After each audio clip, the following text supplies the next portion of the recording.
Right? Yeah, it's preparing. We are live already, okay. Yeah. But we'll start at 3 exactly. Yeah. You can share the flyer if you want. Okay, all right.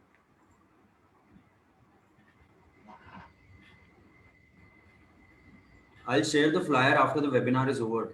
All right. Fine.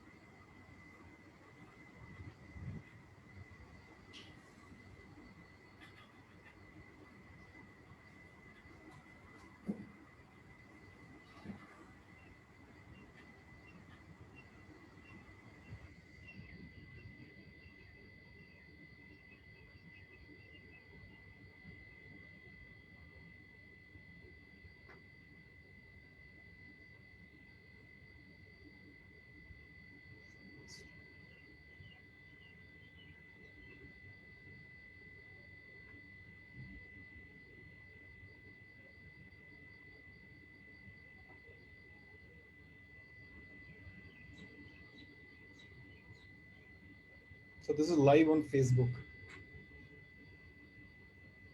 Yes, you can start. Hello, everyone. Welcome to another episode of PID PIFA. This is your host, Ali Ahmed Sheikh. So, before we start, let me introduce our guest today.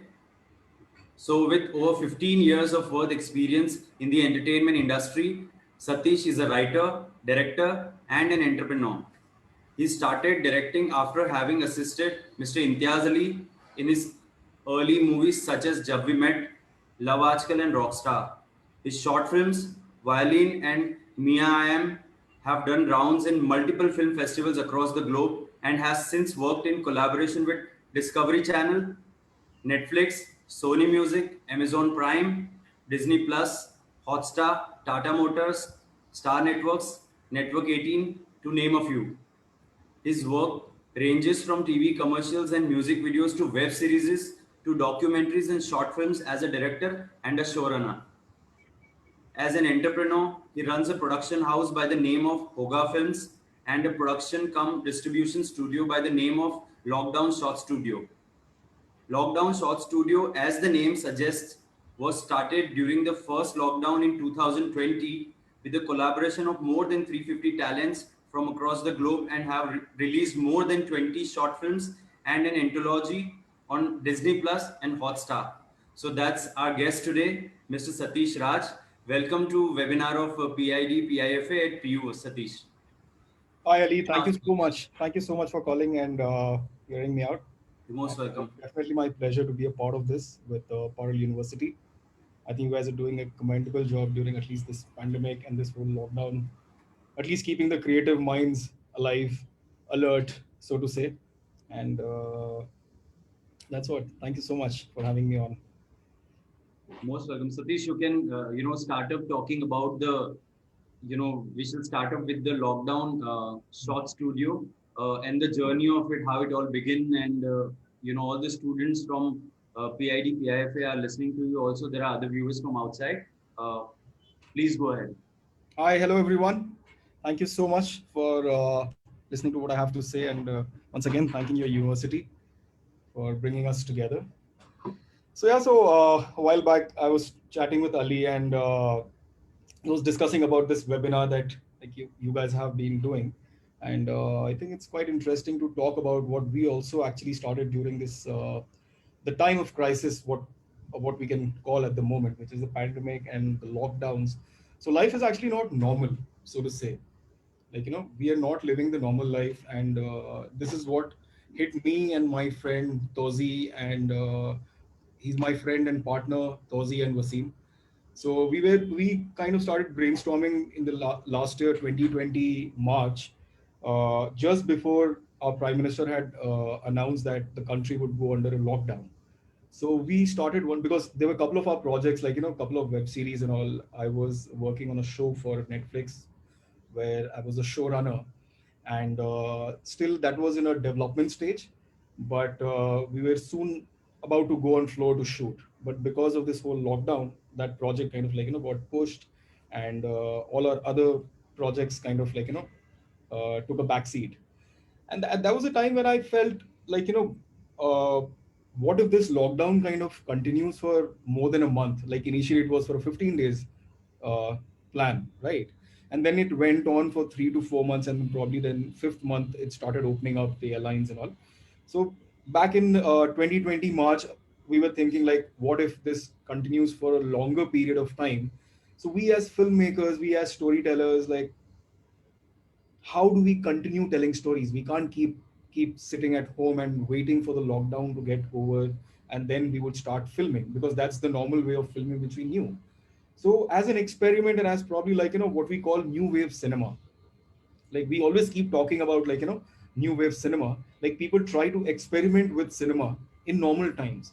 So we felt that this is probably the time where naturally new wave cinema can take birth. Like you don't have to push yourself, you don't have to ideate or probably think out of the box to create new wave cinema. It's life that has given you has thrown you in a situation, and now you have to create cinema sitting at home. So that was a challenge, and that honestly, it excited us. Like unfortunately, like during sad times, where the world was kind of going through like a pathetic time in life, a lot of people, like we lost a lot of lives, we lost a lot of friends, family. But at the same time, I think during war, during these kind of pandemic and crisis, creative people are the ones whom our future generation is dependent on, in terms of understanding what had happened back in 2020. So we thought of, why not document what is happening around in the world through the language that we know the best, which is filmmaking. Like a musician is probably creating songs, music out of the experience, which reflects the pandemic, the lockdowns, the life which we were living in. So as filmmakers, I thought like, why not? Like this is how war filmmakers used to be back in the days during World War II, World War One. So we had filmmakers who have documented. If they were not there, the poets, the artists, the painters, the filmmakers, we would have not had any kind of a history in terms of which is documented in any form. So we thought this is the time where probably we need to step up and figure out a way how to still document what is happening. And uh, and that's when we started working on some documentaries, which is real life incidents that's happening. We're documenting that. We covered about more than 70 countries where we collaborated with creators, filmmakers, through Instagram, through social media, because at least at least the saving grace was that it's happening in 2020, where technology can bring us together, can connect us. What if it was happening in 2001 or 2003? We would have been like playing snakes on our Nokia phones, right? So at least this, like right now, the way we can communicate, we can interact. So this gave us probably the idea of why not start filming remotely. So we had not heard much about it. Like there was nobody who was doing it. So we didn't have like a Bible or probably something that we can refer to how to go about it. So it was a process that you have to get your hands dirty first. So we thought of starting with one film, and then Tozi, Wasim, myself, we started ideating how to go about it, because everybody is at home. So now how to remotely shoot? Like the director is probably in Bombay, the actors, like we shot with actors from across the globe. Somebody was in Berlin, somebody was in Yokohama, somebody was somewhere in Canada, someone was in LA. And of course, a lot of collaborators were from India, but we definitely collaborated with people from across the globe. And So then this is all through eventually, social media that you're talking about, the sorry? connections. This is all through social media. All through social media, absolutely. Wow. Because that was the only way. Because if you remember last lockdown, all artists, from different walks of life, they were connecting through social media. Like there were like concerts, people were jamming, people were hosting these live chats. At least that was something which kept people away from thinking about COVID, thinking about the losses. So this is something we as entertainers are probably responsible for, and I'm glad that we ventured into something like this. And then the idea of connecting with people, we started talking to our first close circuit of filmmakers, friends, who would believe in probably doing something like this. So then we had 3 to 4 filmmakers whom we regularly work with, young filmmakers, and they showed great interest. They were like, wow, this sounds like challenging, we have no idea how to go about it, but start doing this. So, so initially they started writing, and the idea was to write only films which are related to lockdown, which is related to the life which we were living at that point of time, because that would have been the real essence of documenting how it was. And the greatest challenge was technology, actually, even though, like, the technology helped us, but at the same time, the whole idea, because we had never explored and exploited the cloud uh, data management service earlier, because everything was physical hard drives going from one studio to the other physically. So over here, suppose there is a cinematographer who's, and the cinematographers were directing the actors. It was mostly like the actors who were like taking instruction through Zoom, Google Meet, through all these different mediums, and figuring out, like, these softwares, uh, uh, Lens Pros, and a lot of these softwares which you can install in your mobile phones if it's available for particular Androids or Apple phones. And then they would figure out a frame, they would take a snapshot, send it on the group. Then the DOP and the director would discuss about that frame. Then the art director would, like, how remotely the art director would then instruct, like how you are like there is a pot hanging behind you. Then the art director would say, okay, now just move it 10 inches to the right. Like, those kind of detailings were happening. And then the costume designer would kind of instruct, okay, with this, and the DOP then is lighting through whatever is available. So we used to do like, so this took us time to understand. So our initial films were just made out of a lot of curiosity. With each film we understood how to improve, because the idea is that when people see, they should not feel that it was made remotely through mobile phones and it is looking like that, it is sounding like that. So the art was of how to refine it, how to kind of make it uh, as viewable in terms of quality, getting the right quality in. So we worked with a lot of stalwarts of our industry from the Hindi film industry. Like, the most senior most cinematographer was Mr. Amit Roy. If you guys know about him, so he gave us a lot of insights in terms of, like, he spent about a month with the film, in which Arfi was there. You had interviewed Arfi a long back. Yeah. So he was working on a project. So Arfi was in Bombay. Amit Roy was the director. Arif Ali, who had directed She for Netflix. So he was the director of that particular short film. It was a 15 minutes film. And his actress was in Berlin. So we had challenges like her phone conked off. So we had to figure out an iPhone that has to be delivered during peak lockdown when nothing was allowed at her place. Like, it was so difficult, like even delivering small things from Andheri to Goregaon. Like, if you guys know about the geography of Bombay. So from Andheri to Goregaon, we couldn't deliver one mobile phone. It was that strict. So in the middle of that, like, these were the basic production challenges, what you call. And apart from that, technology wise, like, they used to spend a lot of time doing a recce, where the actors would click pictures, take videos of their existing light sources. Like right now, where I'm sitting, I have a window on my left, so I have adequate light in the morning. And we used to lit up the entire house with all practical lights that used to be there in the evening, so that the DOP used to get an idea what is the lighting condition of the house and where can they place the scenes. So that's how they used to do the recce. That's how the production designer used to become a part of that recce system. So for good 15-20 days, these recce, ideally, like, which used to take 2 to 3 days, but because it was like a remote setup, it used to take a lot of time. Like, some places it took 15 days to figure out, like, short breakdowns. And what it also did was it made filmmakers, which is actually very interesting. So with the day and age of digital media, what has happened is that we have started taking digital space for granted. Like, if you can keep recording it, you can take multiple takes, you can keep taking like 1,000 takes, it doesn't matter. But with this, you had limited time, patience, so you have to be so precise that you have to decide what your shot is going to be, what your shot is going to look like. So that is something which, back in the days before digital era, how filmmakers, when used to shoot in cans in films, so they used to be that precise, they used to rehearse, they used to do their recce's well, because cans were expensive, they couldn't waste it. So it was one take that they used to roll the camera, and they couldn't see also back in the days, right? Like, what are they printing? So, which is what it actually came down to. And I feel that anybody who has experienced this remote way of filming has definitely gained a lot of patience, for sure. A lot of patience. Like, because you are telling something to the actor is not a technical person, but the actor has to deliver according to what the director and the cinematographer or the production designer or the costume director, is expecting. So these were some challenges which I think the actors, kudos to the actors mostly, because they were the ones who were physically handling all the equipments, lighting, recce, and then they used to come back and then perform. And then not just performing, they used to then upload it.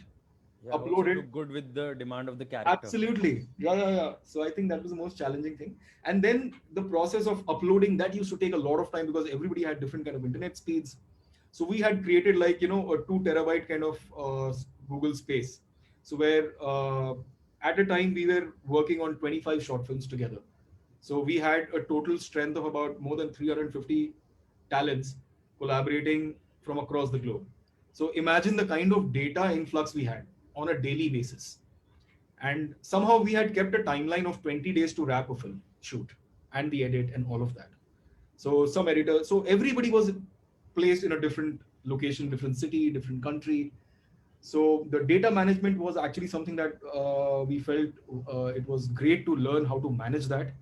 And because that seemed, the cloud way of working probably seems like the future. I would say it also opened up avenues where we used to feel like if we are not meeting physically, if we are not doing things physically, it cannot happen. So that myth is kind of broken because of this necessity. So this became necessary for us to collaborate remotely, and our information was coming through internet. It was getting stored on a drive, and then that information was taken by the editors simultaneously. And then once those editors had finished their first cut, they used to upload it. Then the sound designers used to take it. Then the music composers used to take it from there. And then each department, whenever they finished their work, they used to label it. So that is the most important key: labeling dates. Otherwise, it's going to be a big mashup. So then they used to upload, and then finally, when it used to get over, then the color grading, final mix. So everything happened through the cloud system, and we were like astonished the speed at which it was happening. So yeah, so that is something that I feel the next filmmaking generation should be prepared for, because we don't know what kind of pandemic we'll probably get into in life or situation. So Satish, I want you to share all these experiences with our students, like what you said that, for the next filmmaking generation has to be ready. And if you could brief about, one of the films out of the 20 that you've released on, in the lockdown and on the lockdown short studio. So it'll be great. They can, listen to every aspect from you, whether it was a shooting or, editing, sound editing, anything that you want to share. Right. Uh, so it's tough to talk about one particular film specifically, because every film had a different kind of a challenge. So the process that I've explained right now of cloud management and shooting remotely and then putting it up. But I would like to talk about this anthology that we shot. So anthologies, as I would say, is actually doing extremely well in platforms right now. So which an anthology of 5 short films or 4 short films, like what you had seen earlier, like Lust Stories or Ghost Stories.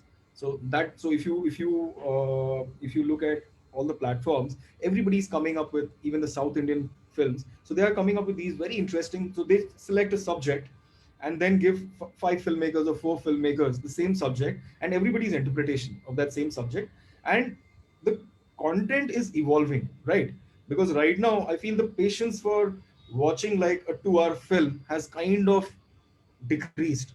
So people now take breaks and watch content and then go back to their work or do something and then come back.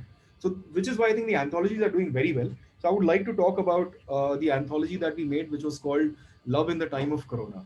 I know it's quite a cliche kind of a title, but I think we were looking at it from a point of view where probably 20 years down the lane, when people are going to type Corona or probably anything related to 2020, so this should pop up. So this was a marketing idea actually, to how to name it precisely. So which is why we called it Love in the Time of Corona, because it's exactly what it says. So how romance was during the time of Corona, where people were under lockdown, where some people were together and some lovers who were together, and how either things were falling apart or they were coming closer, or how people were uh, uh, distant, and how probably after years, because of the lockdown, where people were kind of going through their old memories, nostalgia, they rekindled, they reconnected, or people who were distant, like somebody who got pregnant during the lockdown, and but now the guy and the girl, they're not together. So how they are dealing with that pregnancy during the lockdown. So because it's a big step, so these are certain subjects that we thought were very interesting, which were made by some very young and interesting, talented filmmakers. So this was probably one of the most challenging film overall to say, because it dealt with five filmmakers, and imagine like each film had probably 20 odd collaborators remotely also. So remotely collaborating with more than 100 people, and getting them on the same page in terms of tech specs. Because if you want to release it in any platform, you have to be very careful from day one when you start shooting it. You have to make sure that even if you're shooting it on mobile phone, because in today's day and age, we have mobile phones which are 4K, 6K, 8K resolution, right? So make sure that you're shooting it at the best quality, even though the platform would not release it at a 4K quality, but it gives you a lot of latitude for your post production. So always try shooting at the best possible resolution, especially if you're shooting these remote things. Even in general life, that's the general practice for filmmakers. But especially for us, it became very important that everybody came on the same page. If everybody had like a 4K resolution kind of a phone, if they didn't, we were trying to procure something wherever they were, and that were the production challenges for each film. And then each film had a different timeline, and some of them were being shot at the similar time, and coordinating with those filmmakers, getting their material to the edit table, that was a challenge. And then the director selecting the right take, because what happens when you are physically, like in a normal day when you are working on a film, you sit down and work with your editor, and you go through, scroll through the shots, and you say, okay, I like the fourth take. Like the editor would say, I would like the fifth take. So there is a discussion that happens, which is what filmmaking is actually very interesting. Why it is very interesting. But over here, that opportunity was not there. So what it did was, it developed more philosophically, if I speak, Ali, it developed trust. That is something which I really felt was the biggest gain of working on this kind of a series or a project remotely, because nobody knows each other so well. It was very difficult, because we were responsible for putting a crew together. So if you are the director, so a lot of filmmakers got their own crew, like the friends they have worked with, like as a cinematographer or a costume designer or a production designer, and wherever they were falling short of, so we used to provide them with the crew that we had in our data bank. So it literally meant that everybody was probably meeting the entire crew for the first time, and that too remotely. And filmmaking, in a way, I would give a lot of credit to the directors, because they trusted each and every person without meeting them physically, without working along physically. So that is something that I would always love to tell the filmmakers. Like, you have to trust. Once you have signed up someone, trust them. Give them an opportunity. Give them a chance to say how they see your story first, because you have already created. A writer has already written. The director already has a vision of it, right? But filmmaking can never be one person's ball game. It's always a teamwork, right? And you never know what your editor can bring on the table, which you had never thought of. What your production designer can do magic, what you had not thought of. So it's always very important that you give that opportunity. You give that, it's kind of a respect also. Like, you listen to them, you hear them out, you give your idea, and then listen to them what they have to say. If that idea is not working, you always have the opportunity of not taking it. So these are some things which I feel like young filmmakers should always be prepared for. It's not just like, if you are the director, if you are the writer, you have to hold on to it and do only exactly that. There are a lot of filmmakers who are headbent and do exactly that. So that's another style. But I would definitely recommend and prefer, give a chance to, because they are more educated in that field, they are more talented in that field. You have got them on board, right? Acha, Satish, I'm sorry to interrupt you. In between, any of the viewers or the students, if any of you all have any questions, please type it in chat box. We'll take it from there. Sure. Please go ahead, Satish. Yeah. So that's the biggest learning I would feel that this lockdown shots studio gave me, my team, my partners, and pretty much all the filmmakers, and each filmmaker, I can definitely say that they were like after they finished their films, it was as if, because see, nobody was doing it for the money, or nobody was doing it for any other uh, professional gain. It was just that as filmmakers, they were all 350, 400 people, they were just excited to do something new in life. Because I think that is what, as a filmmaker or as an artist or as a musician, or like anybody who's in a creative field, these are the things that they want to do in life, right? You want to create something. So they became a part of a creation which was probably never done before. And I think that was the excitement which kind of, like, pushed them even in these hard times to create films. And I must say, like, the kind of quality they pulled off remotely, I was really, really amused by that. Like, at times, like, even with given facilities and all kind of resources, we might not be able to pull off something like this. Like, in normal times, like with my experience, like, people generally take about 2 to 3 months to create a 15 minutes kind of a short film, right? After they are given with every facility. Imagine in 3 months time we created 25 short films. So look at the kind of energy, look at the kind of excitement people had, you know. So that is what I'm talking about. Like, if you're excited about something, it will happen. It's just that you will have roadblocks, because this is something that we never uh, thought how it can be made. But as we went forward with each film, it was a learning curve, and we kept improving. And that is what I think we, like, in life also, when life opens up, hope it opens up soon, and we when we get back on our feet shooting films, creating any kind of content, we should be prepared that things are like, you have to first dive into it and then figure out how to swim.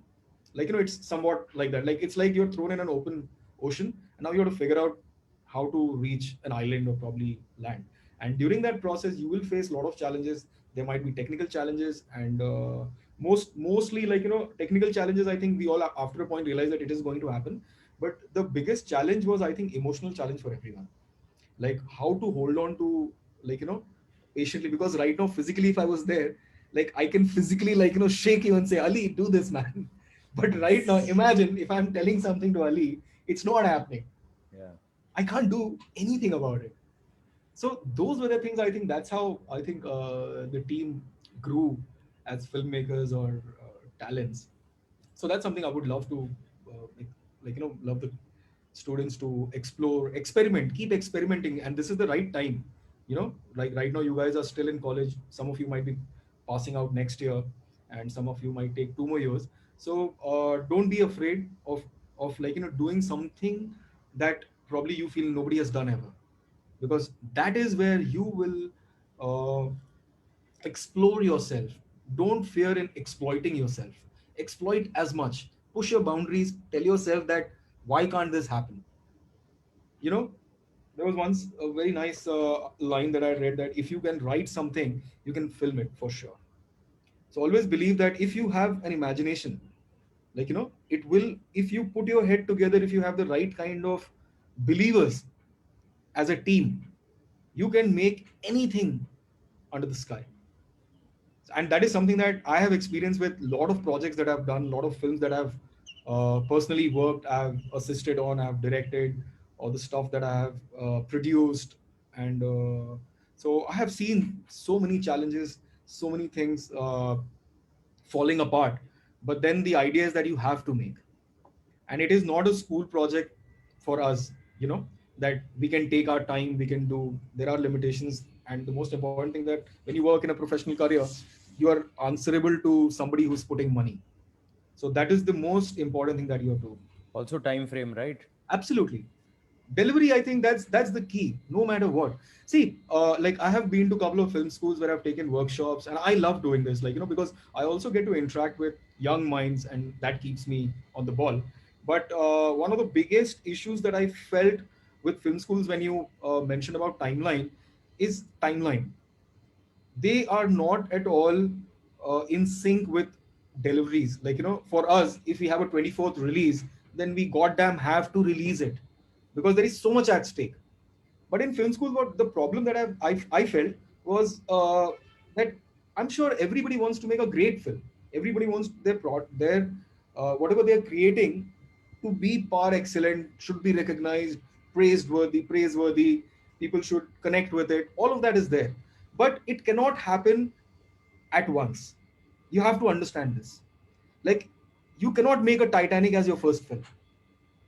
You know, you have to take that grind, you have to go through that process of that, what we call as the experience, and slowly you will reach there. If you have that ambition, you will reach there for sure. But do not expect, I'm not trying to discourage or dishearten, but do not expect yourself to make like an Interstellar in your first film, guys. So that's most important, because that is where you lose time, you lose confidence, you lose a lot of things, because to be honest, you're not equipped right now. And that you will be equipped with time. And the more you keep making those mistakes, keep learning from your own work. You make a short film right now, you shoot a small documentary right now, but do it with your heart, do it with something your gut says, something that you want to make. If you don't want to make that, if you're trying to impress me or your faculty or people, it's not going to work. There is a reason why you create something. There is something, there has to be a story why you want to tell a story. What is it that is pushing you hard enough to wanting to make this? Because when you really want to make something, you will push yourself and the entire universe to make sure that you're making that. And trust me, everybody will come and help you to make that, no matter what. Because it is your energy that rubs on to everyone around you who's with you. If your energy is strong, if your energy is at this peak, na, trust me, everybody is going to work at the same level. But if you are not confident about what you are doing, why you are doing, and that energy everybody senses. Like, the reason why we are in the creative field, why we do what we are doing, is because we are very sensitive people. Each one of us in this room today is a sensitive person, and we work towards sensibility. We are very emotional people deep down, right? But emotions with intelligence is what you have to work towards. So keep your emotions intact with the subject, with the stories that you want to say, and practically try to find a solution how to make it. And keep making. That's what I would love to say. Keep making short film, 5 minutes, 2 minutes, 1 minute. Keep making, because this is going to brush your skills. Keep brushing your skills, keep reading, keep showing your work. Be very open to criticism. The minute you make something, show it to your faculty, show it to your friends, show it to your parents, show it to anybody, somebody, like, and anybody. Put it out there. Put it on YouTube, put it on Facebook, put it on Instagram. Let people comment, let people troll you. At least from there, what's going to happen is that if you're honest towards your work, and if you really want to learn, you'll take that criticism and you will improve on that. And the next one that you'll make, you'll remember, okay, my lighting, somebody commented on my lighting skills, so let me work a little harder on that. So you'll improve on that aspect. Yeah. Satish, in between, there is a question in case if you want to involve it in this conversation itself. Please. So how was conceptualization and brainstorming session managed digitally, considering it requires a lot of back and forth? Right. I think this is the most critical part, because from a story point of view, till the time you don't write something, you don't have something to shoot. And story, characters, screenplay, that is the backbone of everything that you're going to do from there on.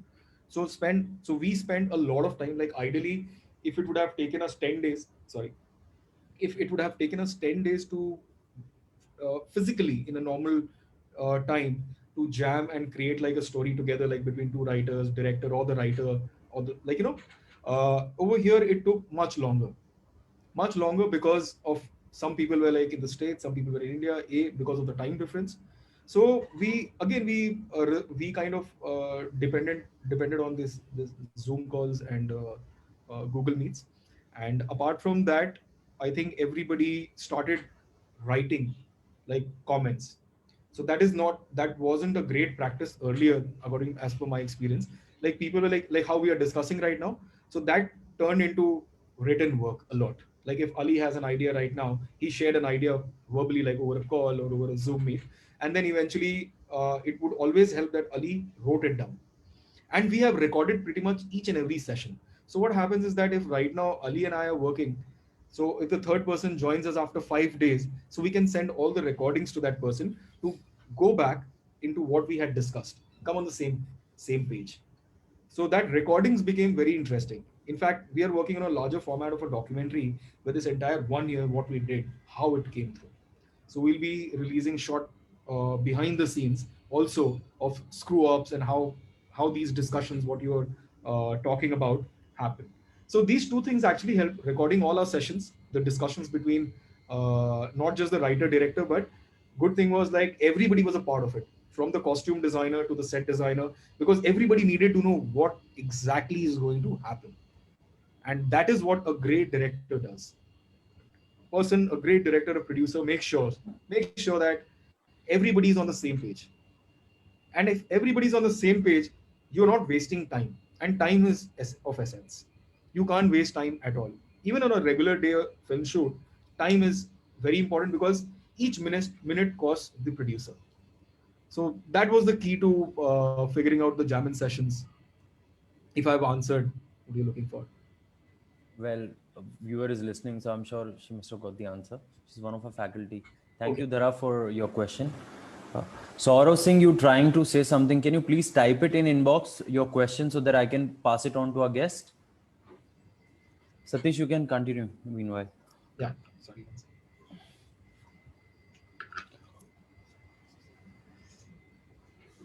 So yeah, so that's what. So keep creating where I was. As many films, small, big, large, and every time you create something, try to do something little different from what you had done. If you have done a live motion picture, try doing something in animation. If you've done something in animation, try doing something in a documentary space. If you've done something in documentary, try doing something in stop motion. So try working on as many different styles, or probably like ways of telling a story, because eventually when you actually start making professional films or whatever, you can be thrown with anything. And if you have practiced that as your short films during your college time or internship or whatever you guys are doing, it will always help you because you have a notion of what it was like. Maybe not to the best of the qualities, because at this point of time you might not get the opportunity to work with the best of the best in the world, but at least it will give you an idea. So when you are working with the best of the best, they respect you that okay, you know the basics of this, you know where it comes from, you know the origin of these.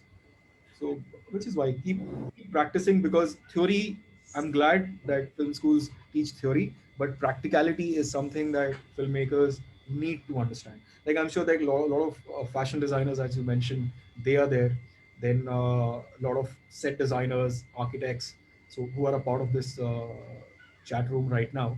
So for all of them, I would say like the more practical stuff that you do during your college time, find time for that. Like, see, I always tell this one thing, that my parents never pushed me to become a filmmaker. Like they wanted me to be an engineer like any other parent, most of them. South Indian boy, engineer nahi banega, kya banega type scene. So it was something that I want to do. Likewise, any film institute, any of the creative fields, most of the people choose it for themselves. Correct. So if you have chosen this, you have to walk an extra mile. Nobody's going to push you to walk that extra mile. It's up to you. So Okay, there is something that I want to ask.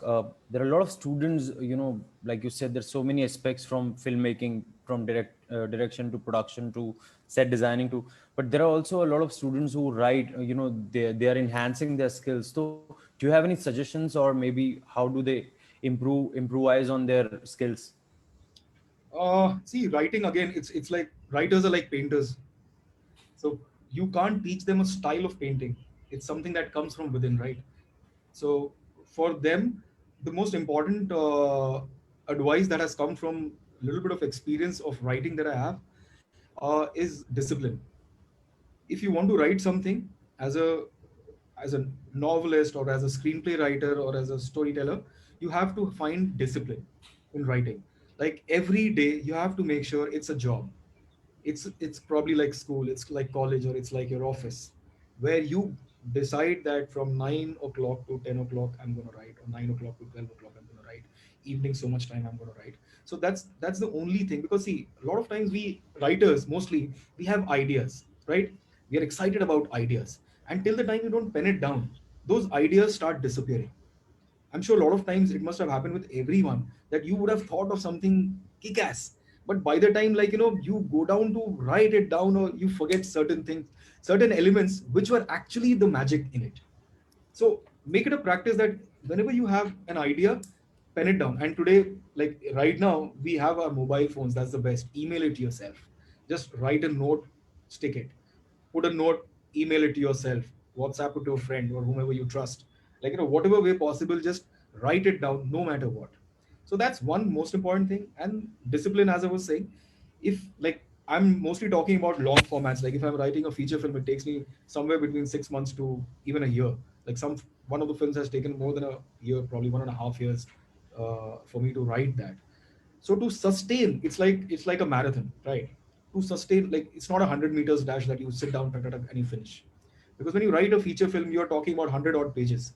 In 100 odd pages, you have about say 70 scenes, 60 scenes, 80 scenes, and each scene needs to it's coming from an emotional point of view, because you like that story, you like those characters, and then eventually you have to practically see whether the scene makes sense or not, the next upcoming scene whether it has not connected or not. So for those things you have to ideate, and don't be scared of deleting, right? Deleting, what I'm saying is that, right, it's not necessary that whatever you're writing on the go, like when you are thinking, will fall in place. Once you have written it, you go through it, you revise it, you kind of you look back and see what that scene made sense or not, whether that scene made sense or not, and then you always have the opportunity of deleting it, right? So keep writing. Like I'll give you an example of myself. Like there are days when I'm probably like say partying, okay, and I've not written anything. When I commit to writing a film, then it is a commitment, hardcore commitment. No matter what you're doing, I make sure that every day I at least write one line.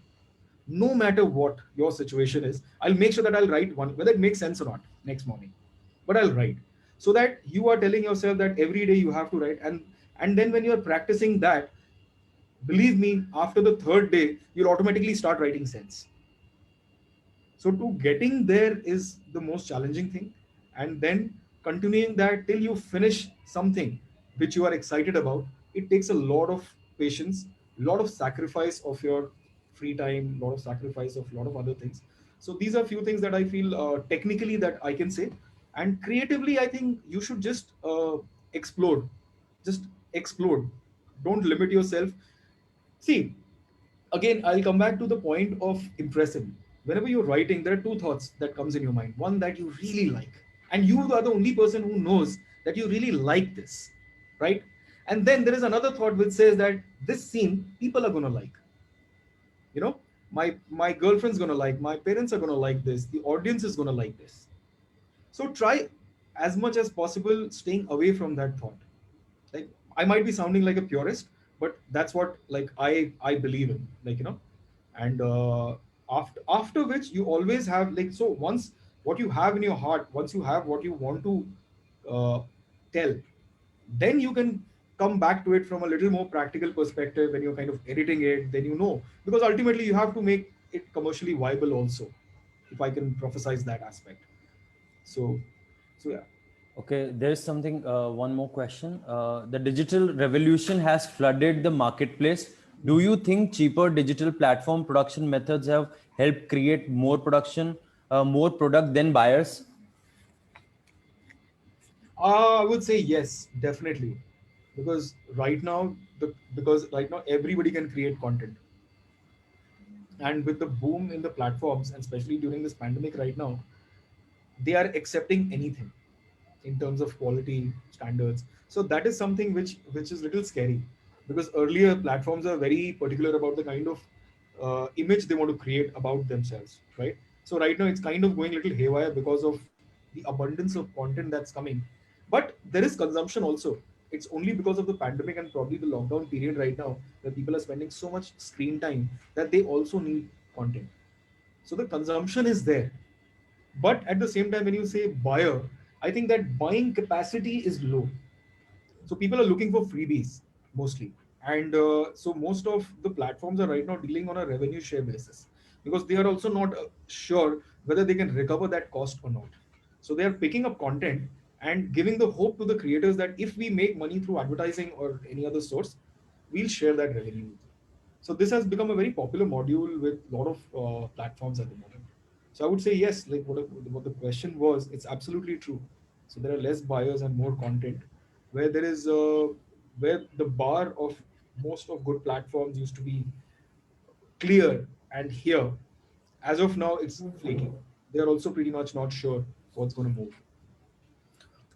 Okay, there is some student who's saying, sir, you know, in India, people always think about love in everything, but when I compare short films to other web series in America, it's totally different. I want to do something of that sort. The question is, I don't understand what is the question, but I think he's comparing the kind of short films or maybe different films that he's talking about. Satish, if you want If I can, yeah, I'm also trying yeah, to gather, figure out and say but something. but yeah, maybe I'll answer two things. It might cover the person's question.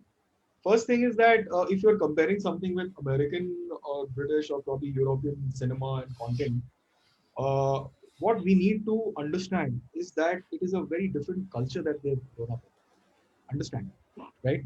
We in India have a very different culture, and everything boils down to that. If our upbringing is in a particular form, we cannot make cinema like the Western guys. You have to live there. You have to be with them to understand what their psyche is, what their emotions are, or probably the way they function. The way they work professionally is very different from the way we work. Like I've worked in multiple productions in Europe, in different countries, to the United States, to UK. So I've pretty much worked in pretty much all continents, and that's where you understand the ethics, the working style of different professionals in different countries.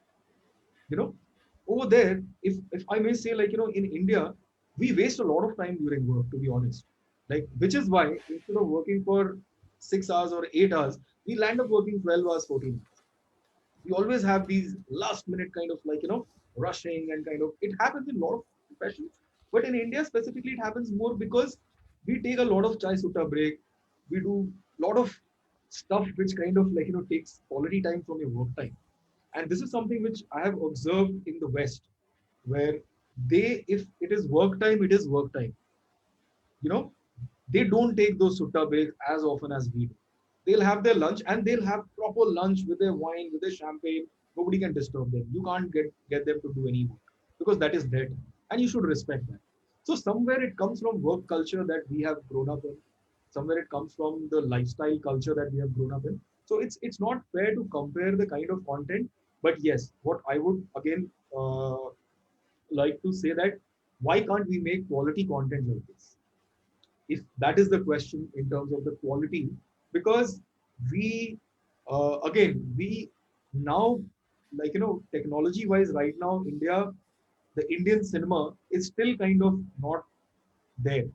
You have to understand a bigger logic behind it. The bigger logic is that we make mostly regional content and Hindi content, correct? Look at the viewership. The majority viewership is within India.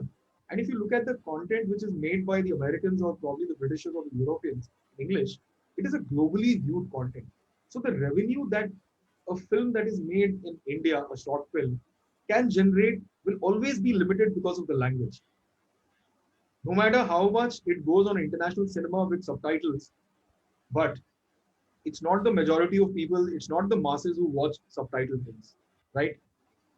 So an English film vis-a-vis a Hindi or a Tamil or a Malayalam film, it will always be like a difference in revenue stream. Why do you think an Avenger makes like 2,000 crores in the first week?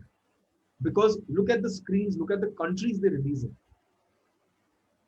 So that is the big difference. And the more money you have as revenue, the more money you can put in your equipments, in your actors, in your locations, in your set designs.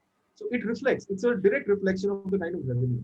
So right now, if I can't generate 100 crore through a film, unless and until I have a big superstar, I cannot afford to give you 50 crores to make it. You could have the most brilliant film, but no producer is going to put in money till the time they see that those 50 crores is recovered. So, which is why we have these limitations, and which is why we are yet there to achieve the kind of quality that they can achieve.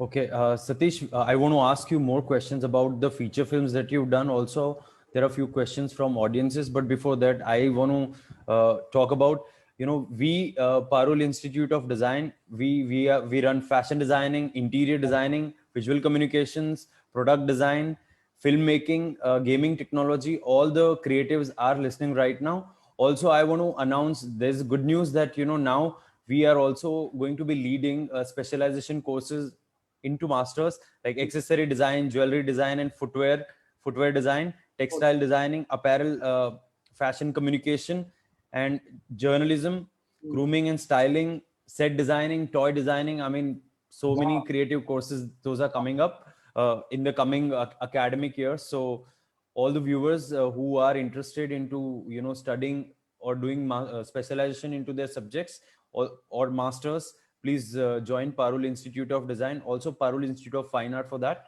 Now I want to take one more question, Satish, from the audiences. It says, can you share something about the discipline, the punctuality, and the dedication level we need to make a film? At most, I would say, like, it has to be top of the priority list.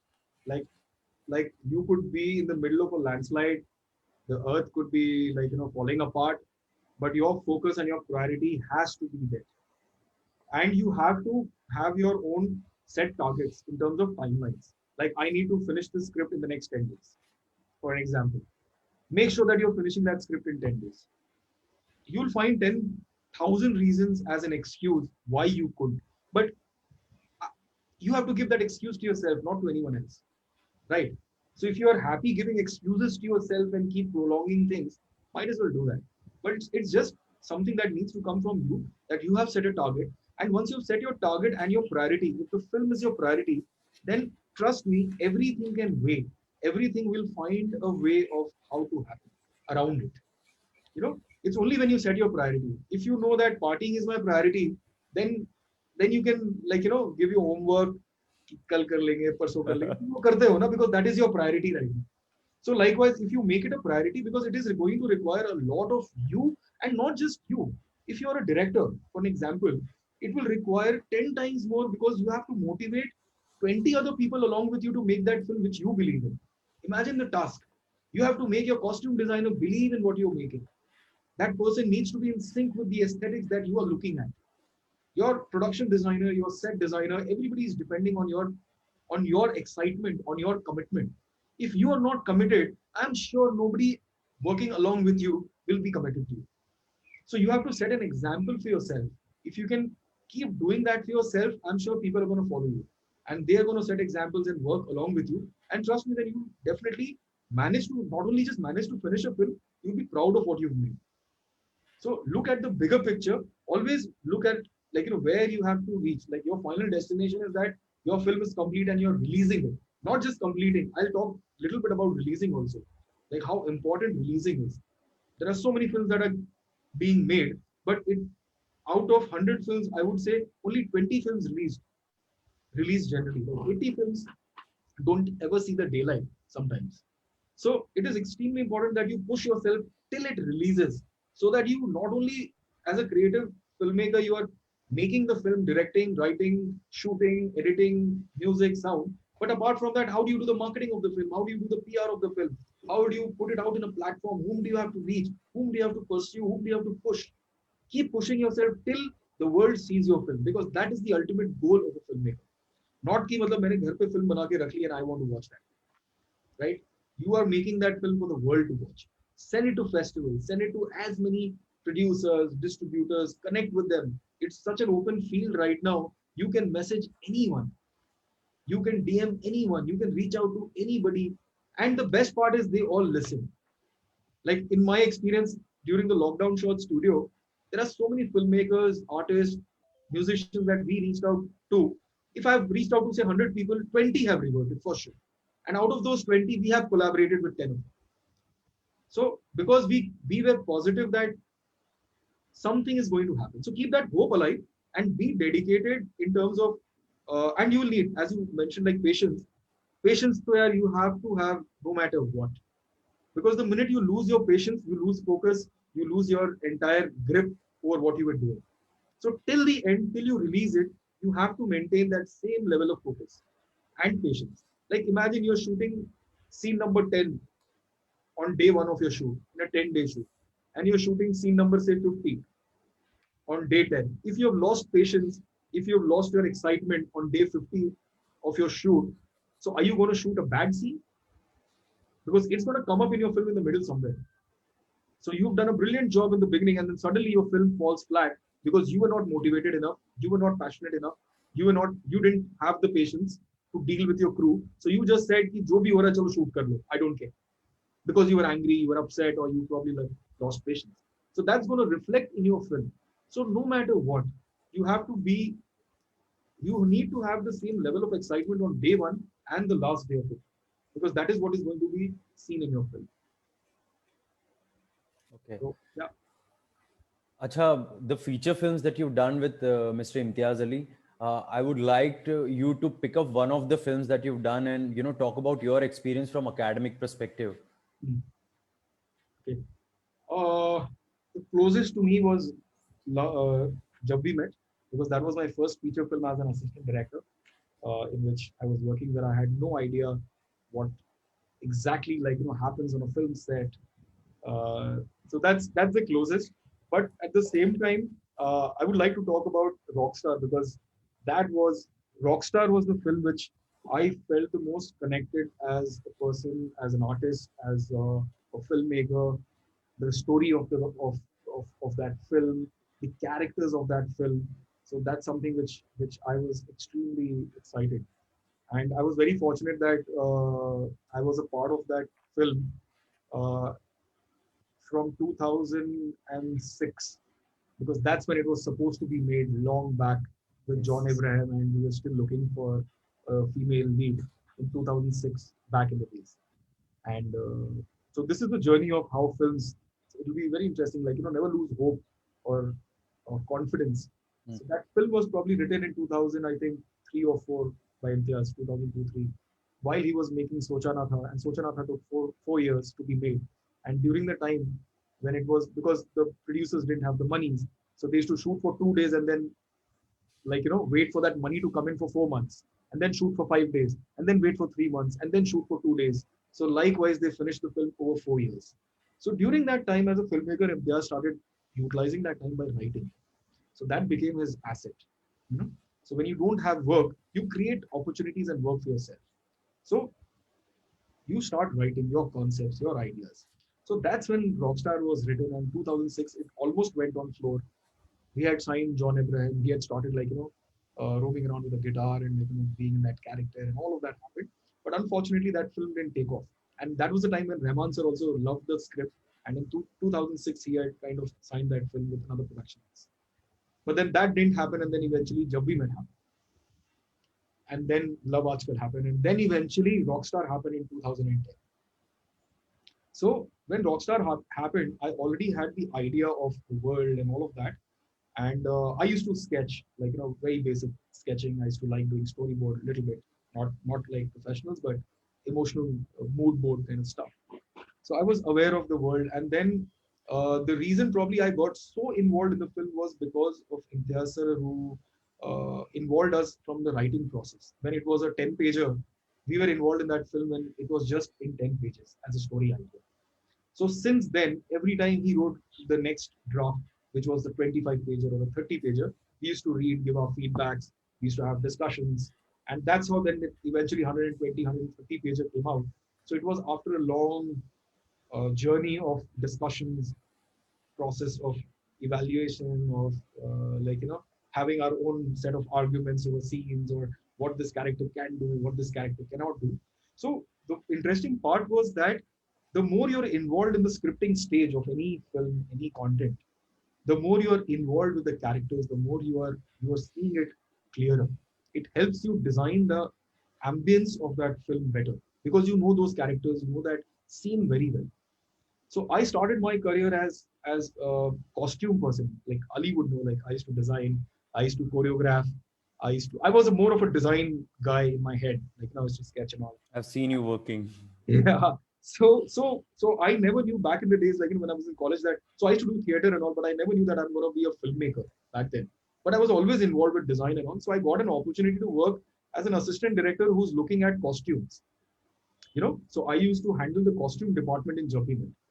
So through costumes, how I started understanding characters. Like, why would this character wear this yellow collared t-shirt, and why would this character wear this particular outfit? Because there is a reason why a particular person dresses because that's a part of their character sketch. So I started understanding the character sketch of each and every character. And the minute you start understanding that, you start understanding the story also. So, and then I started getting into the production design, like how the set, how the room should be, how this particular character's room should look. What are the posters that this particular character's room should have?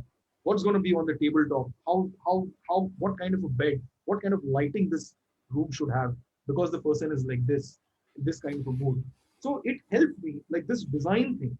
So I would like to say this to all the costume, your design faculty and sorry, the students, that you never know what is your ultimate goal, but everything will teach you and will help you in whatever you're going to do in life. Because this is the time where you're actually exploring. Like me coming from a design background, gotten into film, and this is my world right now for the past 15, 17 years now. And this is what I love to the core. But back then, I didn't know 20 years back that this is what I wanted to do actually. But because I was inclined towards the whole idea of design, creativity, and the field of art, performing arts, it got me closer to what I wanted. And then I realized that this is what I want to do. So that's how the journey of Rockstar, again, I'll come back to that. So that's how, like, we got so involved with it that we were actually involved in like how the songs were made, how probably each scene was conceived, and we used to have workshops with the actors. So we used to be a part of those workshops. So we got like live demonstration. Not a lot of directors do that actually. So Imtiaz sir is like one of the kind of directors, and the reason why I was never able to work with any other director is because the kind of freedom he gives you even as an assistant director. So if you have an idea there and then during an open forum, he would accept that idea if it's nice, and he'll incorporate that in the film. So that is what gave me my life's most encouragement. That okay, if I'm thinking of something, it's coming out in a film, So that motivated me. So these are few experiences of Rockstar, and I'll talk about this one incident where that is a part of Love Aajkal, where you would understand how important timeline is, how important money for shoot professionalism is, and when you have to shoot something, you figure out. So when we talk about creativity, the directors are probably the least creative people when we are shooting. We are the most practical people on shoot. That's our top priority: man management and practicality. So if you guys have seen Love Aajkal, there's a sequence of 1960s where there was this old train that was used for the Sardar Saif and that track, the 1960s track. And that train was supposed to be, so we shot that, I think we shot that in Patiala station. So imagine we had ordered, booked for a train, which was the old bogies, like, without the jali, it was a red color. And back then, like, by that time, the trains had changed the shape, color to blue.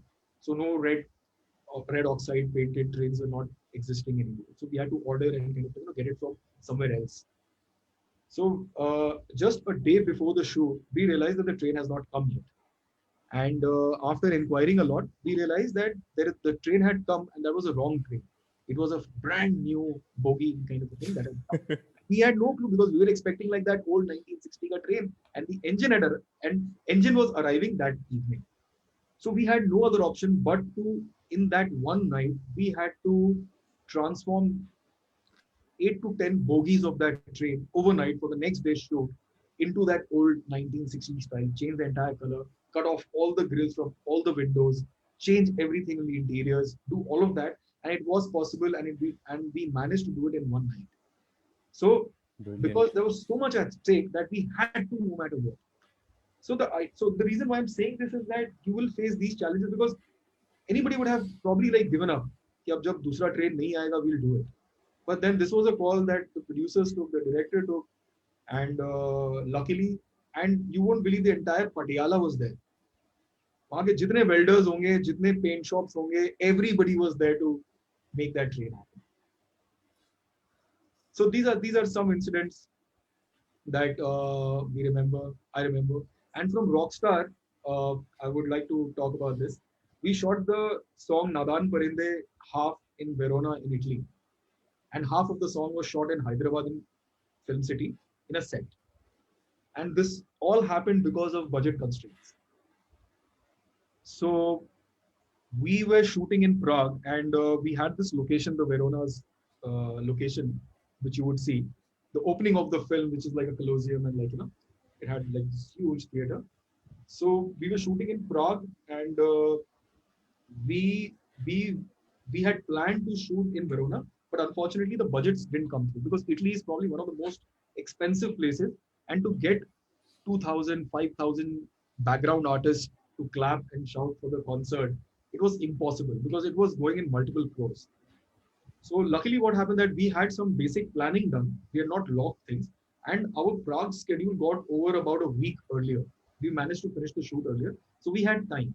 So what we then realized is that what if we go to Verona and just take our master shots of that location with some basic crowd in the foreground, and then we replicated that in India, and then did the entire song, which was the major chunk of shoot of 4 days.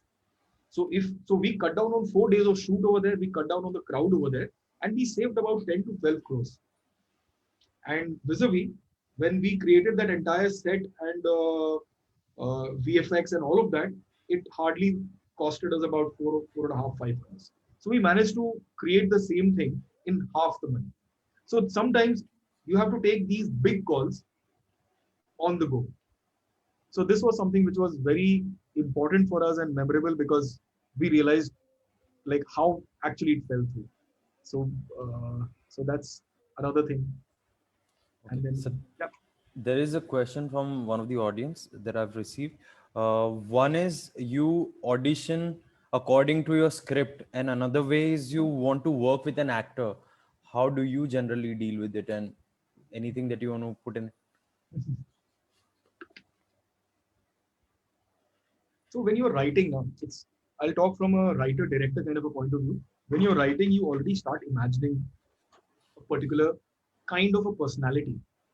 You don't think of an actor, you think of a personality. And then you try to look for that personality in the existing set of actors. And that's how you start approaching the auditioning. You start approaching, yeah, if you're looking at like fresh faces, then it's slightly easier also and at the same time tough also. Because you have a kind of personality in your mind, and then you're looking for that particular, and sometimes you are disheartened that you're not finding that right person. So you have to keep searching, you're looking for the right person. But if you are obligated to a big budget film, then there is no way that you can, if you're working on a 100 crore film or a 70 crore, 50 crore film, it's a very, very, very rare that a producer would allow you to work with newcomers. Then you have to go for at least half decent known names, faces in the industry. And then again, sometimes we compromise, we do. Like, I don't know, I would do that personally or not, but it is a general practice that you go for a selling face. That's the harsh reality. That you would go for an actor or an actress whose face value is there, whose market value is there, who can get revenues for you. Like, because if you are spending 50 crores in a film, you would want to make at least 100 crores. So then you compromise in the kind of personality you are looking at, and then you go for that. But that's not the right practice, unfortunately. But again, you never know which actor can surprise you. Even in the known actors, the kind of personality you had in mind, but you couldn't imagine that personality in a particular actor, known actor, because you've not seen that actor perform that way. Correct. So sometimes you have to uh, believe that this actor can do if the basic element of performance is good in that actor. Then you have to work harder to mold that character, to mold that actor, to do the kind of performance you're looking at. And that is completely the onus of the director. Like, I feel good directors can get anything out of any actor. If the actor is intelligent, you for acting, you just have to be intelligent. You don't have to be like a far excellent performer, actor. Anybody who's intelligent can act. That's what I feel. You can make anybody, pick up anybody on the street. If that person understands commands, that person understands basic human emotions. If you're saying something, they are reciprocate, means they can act. So I see it like that. That if you have a personality, you can get most of them to act it out. Okay, someone from fashion is asking how difficult or easy it is to work as a costume designer on a film. Very, very, very, very, very, very tough. Very what? Very tough. They are like costume designers are probably visual storyteller, that I would say. It's not just about styling. It's not just about looking funky, looking cool. It's about telling a story through costume. So it's a very tough job because you can be a great stylist, but are you a good storyteller through your costume? Is what you have to ask yourself. You have to read the script, you have to understand the characters, and not just designing them and giving it to the director. You know, you have sometimes you'll have to even argue with the director. If you are true to your thought of why this particular character should wear this particular ornament, for an example, give your reasoning, give your logic. If this character is a musician and this, whatever that character would be, give a logic. Why this? So you always have to read the script, understand the character, internalize it, then only the design element will come. Because for me, production design is such an important element of storytelling. Your frames look nice, your character looks convincing, your character looks uh, believable only because of the way they appear. See, performance, acting, those things are there, but it is not just one thing that will make convince you. Like if you are performing a role of probably a street urchin, you wear a suit and come to me. Like, I'm giving a very hypothetical stupid example so that it's clear. Like, you can perform that character very well, but you're not appearing like that to me, man. It's not creating any emotion to me because you don't look like that part. So it is a very tough job. But why I'm saying it's tough is because you have to look beyond styling, beyond costume, beyond all of that. Understand color theories of mood. Understand why this kind of color would be required in this kind of a palette. And costume will always be in sync with production design, like your set design. You always complement each other.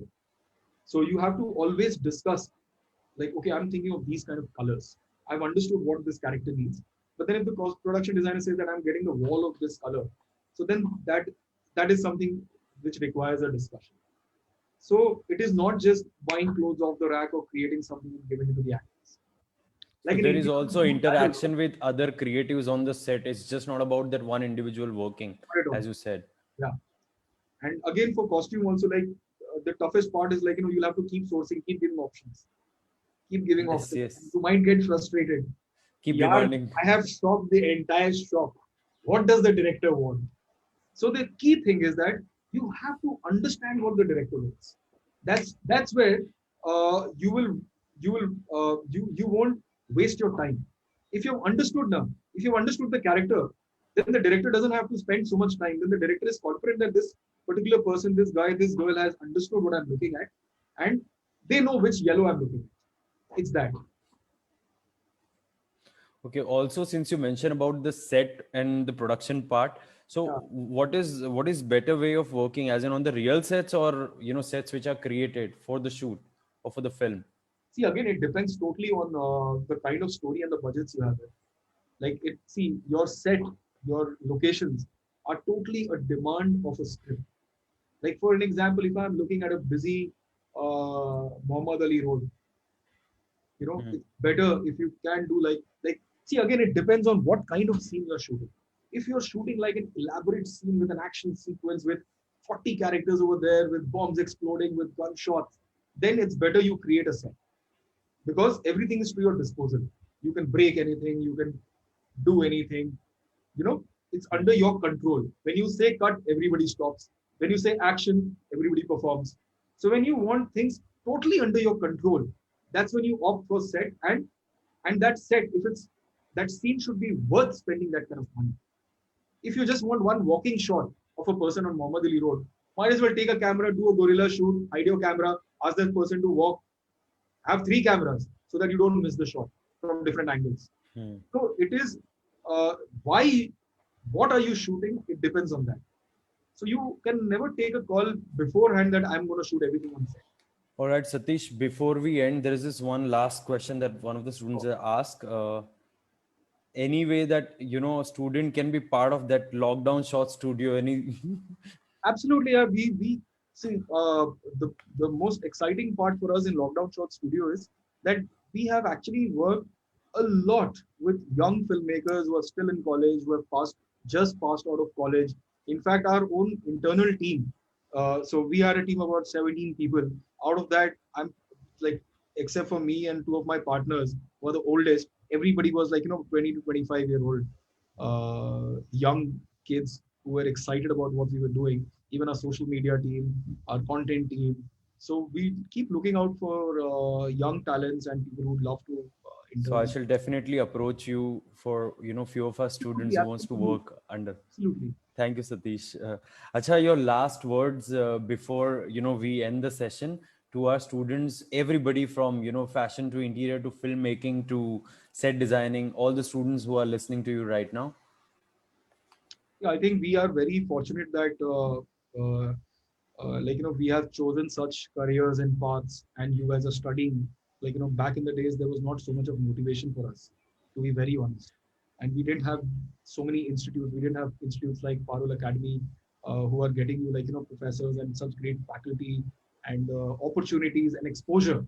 We never had this kind of exposure, extremely being honest. So now that you have this exposure, use it to your best ability, because you guys are the creative minds of the next generation, so to say, of the creative fields. Like the next lot of films after probably a decade that I'm going to watch, probably one of you would be the director, one of you would be the costume designer, one of you would be the set designer. If I'm seeing like a huge art exhibition, something crazy, I'm expecting someone from Parul University, like one of you who's listening to me right now, to be the person, the mind behind creating that canvas. So it is important to respect where you are, to take it not as an academic, because you're not being an engineer, you're not becoming a doctor, you're not becoming something which is very academic. This is pure passion driven field. Everything that you have mentioned so far, toy designing. Who teaches toy designing? Gaming. So these things are becoming now professional. Earlier, it used to be hobbies which people used to push, fight against the world and create a game, because nobody used to believe in them, nobody used to fund them. It was their passion. They would connect with the like-minded people through internet, through via. They'll put in their resources. They'll do some odd job. They'll work in a call center to earn their living and then create a game. But now it has become such a hardcore profession that people are willing to put money on that. So take it as a very passionate project. I'm sure each one of you is passionate, but because you're going to an institute, because it's an academic, don't treat it like that. Treat it with a lot more passion. I think that's when you will also understand. Because see, I don't think any of us, even your faculty, would push you to become something. Even if you're doing like, I can give you my example. Like I started with fashion, I never studied fashion, but in terms of costume and all, but it helped me become a filmmaker. Because back then when I was doing costume, nobody pushed me. I was choreographing, I was like doing theater, I was doing all of that. And all of that stayed in me, and it helped me becoming a director. Because I did that very passionately. Trust me. So whatever you're doing right now, it is the most important thing. Do it very honestly, very passionately, and be your own biggest critic. Till the time you are not your own critic, before you put it out to the world, don't leave any stone unturned. For you, you have to keep criticizing yourself कि नहीं यार ये अभी ऐसा नहीं है, वैसा नहीं है, और सही हो सकता है, और better हो सकता है. But within that timeline, within that time frame, try completing, giving tasks to yourself with a target. And then once you pass out of college, I'm sure once you guys start working, getting the feel of what the professional world is, you might also want to do something else in life. So this is too soon to commit, you know. So keep yourself open, keep your minds open, absorb as much as you can. Absorb, keep absorbing, and automatically you will kind of find the right space where you will be grounded after a couple of years. Don't be in a rush कि college से निकलते ही मतलब you have to झंडा गाड़ देने का ऐसा नहीं. Take time and give time to yourself. Enjoy life. Don't be in a pressure of performance of कि दुनिया इधर जा रही है तो मुझे भी अब करना ही है. Like right after college, I want to achieve this. I want to become like an Oscar-winning filmmaker, or become the greatest costume designer of Black Fashion Week or New York Fashion Week. Don't have those ambitions, but take it easy. That's the only thing that I would say. Be very ambitious. That's the most important thing. Extremely think of the best that you want to do, but walk towards that very patiently. Keep harnessing skills. Keep absorbing as much as you can. Work as much as you can as of now. For the next couple of years now, your target should be working as much as possible. Work and party, work and party. Just two things. So Thank you very much, Satish. thanks a And lot, also, Ali. thank you for giving your time. For all the viewers, I hope you all have registered for vaccination. Please make yourself safe and your surroundings safe so that we can get back to a normal world. Right. And for more updates, please follow us on Facebook and our Instagram handle at Parul University. See you soon. This is your host, Ali Ahmed Sheikh, signing off. Thank you so very much. Thank you. Take care, Bye. guys.